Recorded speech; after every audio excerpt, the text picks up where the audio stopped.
pleasure to welcome you here to a Jubilee lecture. It doesn't often happen that this academy has professors who are here for such a long time as the one which I ask you to welcome with a round of applause, Professor Jean-Emmanuel Pondi. Welcome. The third Saal of the prestigious Vienna School of International Studies hosted Wednesday, June 6, 2024, a thought-provoking Jubilee lecture by renowned political scientist Professor Jean-Emmanuel Pondi under the theme State Building or State Disintegration, an assessment of the dynamics of the Alliance of Sahelian States in 2024.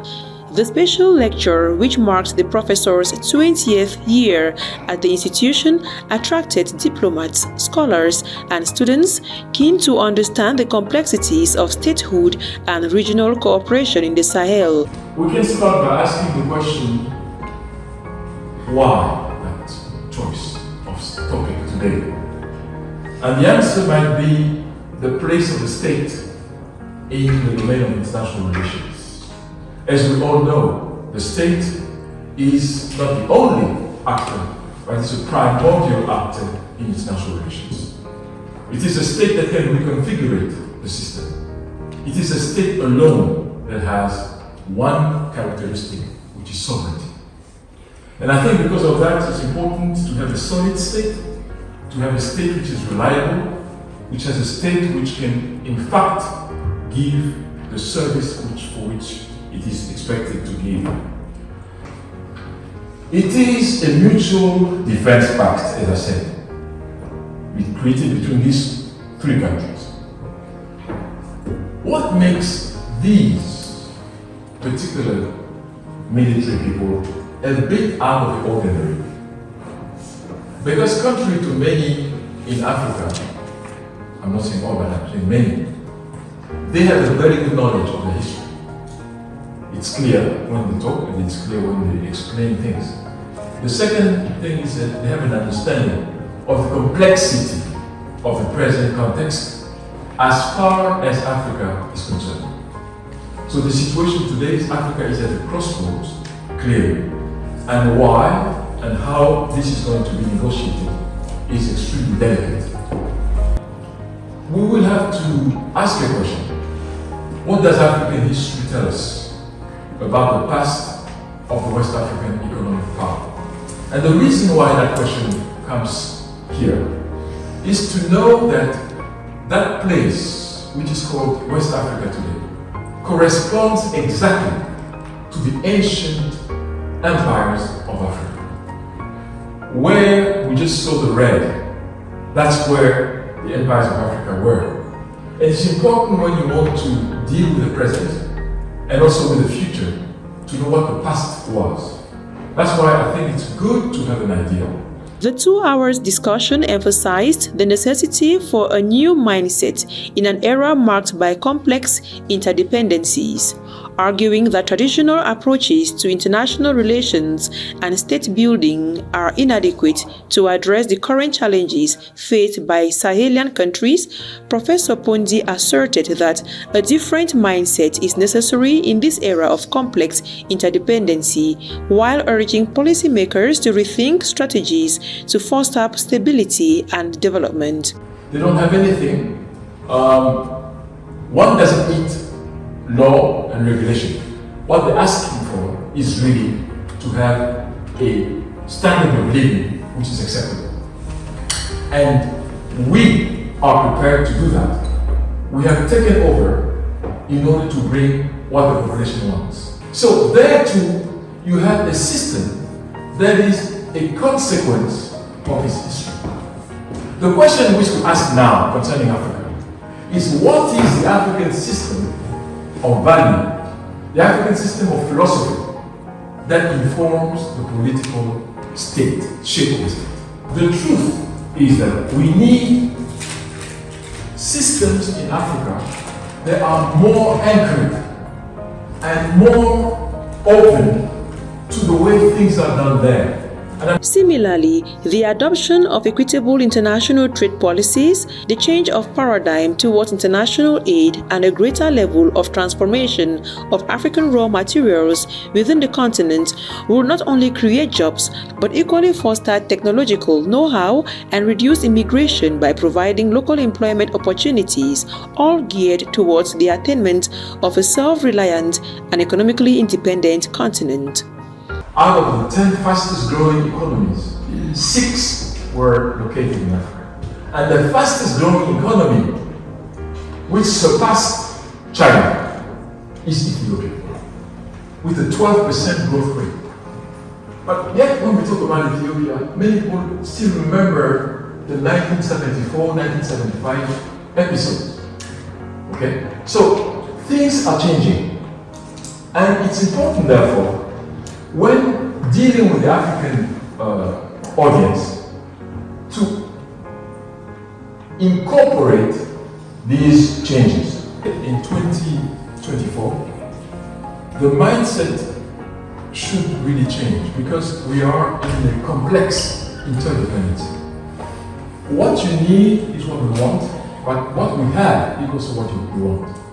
That is the truth. So the mindset must also be now mutually accommodated. Okay, you want something, okay, we also want something, but we must dialogue and find a middle way, what we can call a win-win situation. What the Africans want today, especially the young generation, is to translate that money into purchasing and trading at a just and equitable price. That is really the main request today. It's important to fight immigration because I would like to tell you that there are many Africans who would rather stay home, but who have no choice but leave. You know, many people think that it is the first choice. No, usually it is the last choice. It's because life there in Africa sometimes is made extremely difficult. Why? The transformation of raw materials is a major issue. You cannot ask at the same time that the material be handed, exported, transformed overseas, therefore creating jobs overseas, and then not understanding that the people have no jobs where those materials in fact belong. It's important to make sure that the raw materials are transformed in Africa. One, it adds to the value. Two, it creates jobs there. And it makes less people who have to leave and to go overseas, and sometimes in the most awful manner, inhuman manner. So it's important to inject the kind of transformative knowledge that can help Africa to actually take care of herself. Thank you very much indeed for your time.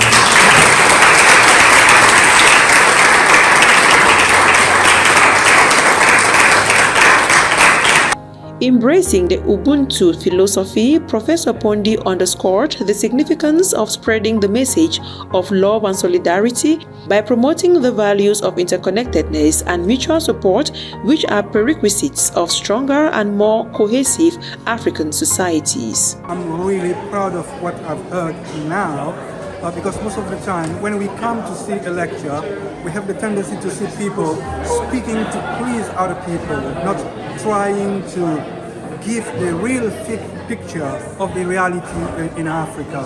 And is one of those people who has really shown that they have the courage to have an intellectual, political, academic presentation showing the real picture of what's happening. So I can only say I'm very happy to have been here and to listen to him. He mentioned the state building. What about the state building in the Sahel region? The state building is a process. If you look at the history of Europe, Europe has done many decades to be able to be today where it is. So we cannot expect from these three countries to be at that top level in a very short time. It's a process which involves all the people, all the African, of the people of the region, and we are on. We will never give up. And if you look at the reality now and the reality before, and you can see that we are on the good path. It's incredibly important to have someone like Professor Pondi here who can not only give us a little bit of insight into what Africa and the youth, as he said, I mean, he's in contact with so many different people, specifically with youth, with students, with future diplomats, with future leaders. And I think it's important for him to, take those messages and give them to us. I think one of the key messages that he communicated today was that Africa is ready to take the next step in self-autonomy and self-governance and sovereignty, in taking the next step and taking control of their future. They're looking to have an equal partner, someone who takes in their views and sees them as on an equal standpoint on the same stage. Professor Pondi's always, his lectures, his presentations are illuminating. It's quite enlightening. Over here in Europe, sometimes they take issues in their own way, and Professor Pondi brings the touch of an African. Well, I would say, yeah, that's the way to go. It's always good to listen to. Well, to be fair, I think Professor Pondi, he teaches subjects which are not usually as taught in the diplomatic academy. It's a very specific range of subjects and range of topics he teaches. And I think he also has like a very elegant manner of presenting things and of also presenting issues and of kind of trying to suggest solutions to it. So the whole IDS was, to be fair, just very interesting and very informative. To be fair, I have to admit that the Diplomatic Academy kind of has a very Eurocentric approach to a lot of subjects, to like basically all of the subjects we talk about.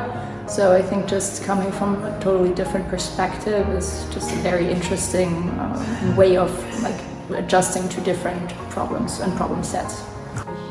The lecture concluded with a lively question and answer session where Professor Jean-Emmanuel Pondi engaged the attendees on various aspects of state building and the role of international partnerships. His insights into the dynamics of the alliance of Sahelian states provided a nuanced understanding of the region's political landscape and the potential pathways to stability and growth.